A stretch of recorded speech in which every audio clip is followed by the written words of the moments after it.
95% of our decisions are made by how you feel in the moment. And that is the problem. Do you feel like getting up? No. Do you feel like making that cold call? No, you don't. Do you feel like doing that third set of reps? No, you don't. We make decisions based on our feelings, and that is robbing you of joy and opportunity.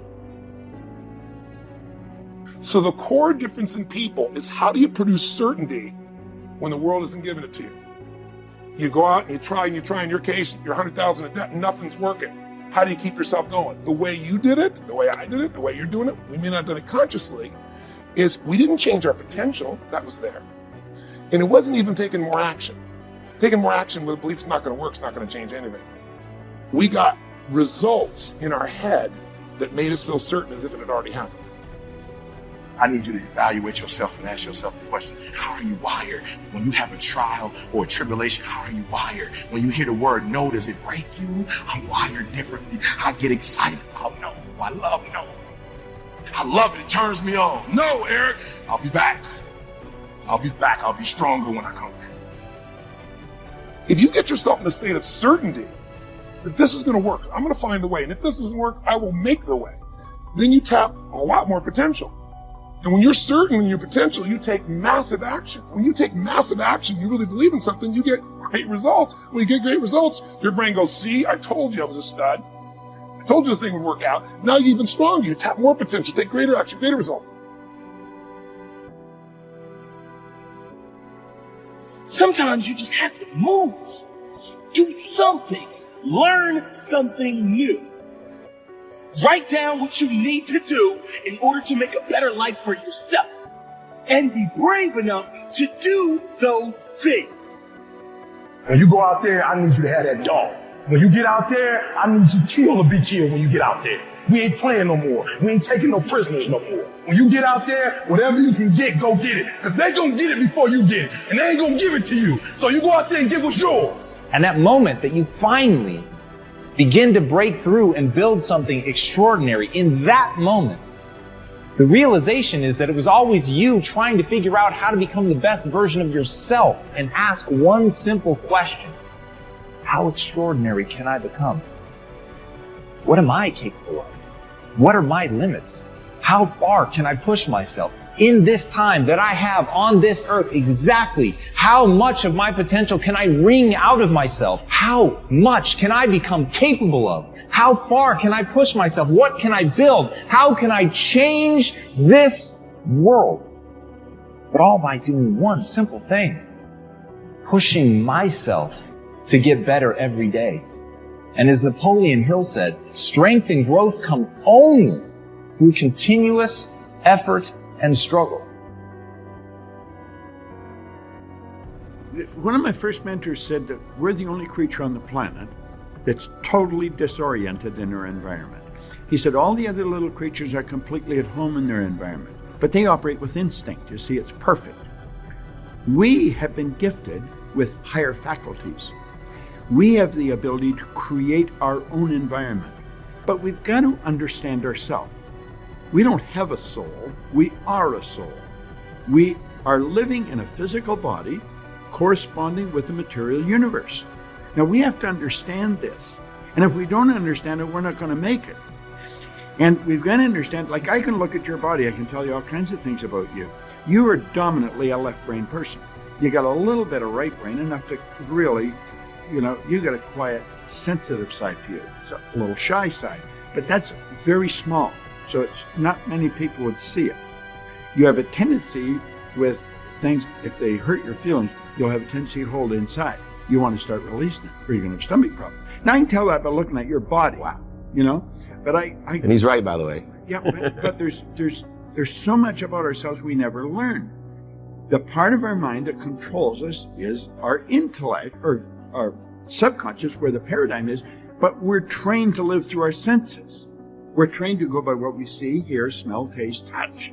And we've got to understand that we've got this genius within us, and if we will consciously gain an awareness, an understanding of how to alter the paradigm that's controlling our behavior, when we learn that, we can start to improve life, just like that.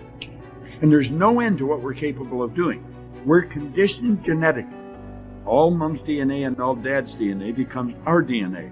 There's two particles of energy come together. That's the moment of conception. 280 days later, we make our debut on the planet. Then we're programmed by our environment. Because our subconscious mind, which is totally deductive, it has no ability to reject. The subconscious mind is immoral. It's like the earth. It doesn't care what you plant, but it'll return what you plant. Earl Nightingale used a beautiful example in The Strangest Secret. He said, you can plant nightshade, a deadly poison, not a 16th of an inch away. You can plant corn, a sweet food. One will grow with just as great an abundance as the other. And that's the way your subjective mind works. You put the wrong idea in, it will grow. Put the right idea in, it will grow. We have the ability to change what's in there. We did not program it. It was programmed through genetic history. We're the confluence of a genetic pool that goes back for generations. That's at birth, and then environmentally. And we have the ability to alter all that. We're up until around 4 or 5, we're being programmed by our environment. Prior to that, it's genetic. The programming is dictating our results. When we change the results, we've got to gain an understanding that we've altered our own consciousness. But if we don't understand none of that, we will point it down to it's him, it's her, it's it, it's this, it's that. We point to something outside as the cause of what's going on inside. That's never what it is. It might have been someone that helped us shift this consciousness, but we've moved it. And if we want success, we've got to change what's inside. Right. It's essential, and it doesn't change until we do that. Live each day with integrity. Don't try and get over in life. Don't try and cheat. See, a lot of people like to try and cheat. I was with a friend of mine, and we went into a service station to get some gas. They gave me back too much change. I discovered it down the road, and I was turning around going back. Guy said, "You're a fool. Hey, man, what when they don't give people enough change? You think they flag the people down?" I said, "I'm not responsible for them. I'm responsible for me." I went back and I told the guy, "Excuse me, sir, you gave me a $20 bill too much." I gave it to the guy just took it and walked away, didn't say thank you. The guy in the car laughed, said, "I told you, you fool." I'd have kept that. I said, I'm not responsible for his attitude. I don't care, knowing that he would not say thank you, I would still give it back to him. Because my image of myself says, hey, you don't take something that doesn't belong to you. That's the way my mother raised me. Don't try and cheat. Say, well, this little bit won't count. Everything counts. A friend of mine was on welfare after going through a bad experience. Someone, I think she and her husband became ill. They couldn't work for a while, and they went on welfare. After they both became physically well, he said, look here, we don't ever have to go back to work. We're making more money on welfare than we made when we were working, with all the Medicaid benefits and all of the food stamps and everything. She said, no. She said, we are not going to accept the checks anymore. He said, I'm not going to work. Now, you can go to work if you want to.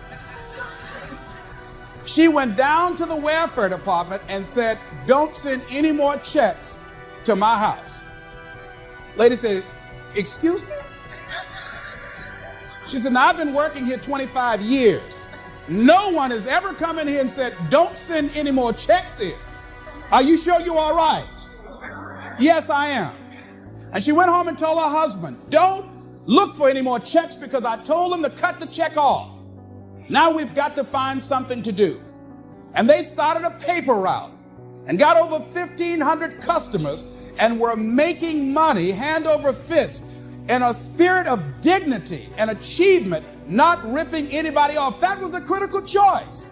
She could have very easily said, well, everybody else is doing it. Why don't I do it? But she decided not to follow the crowd. I like what Whitaker said, what you think about me is none of my spiritual business.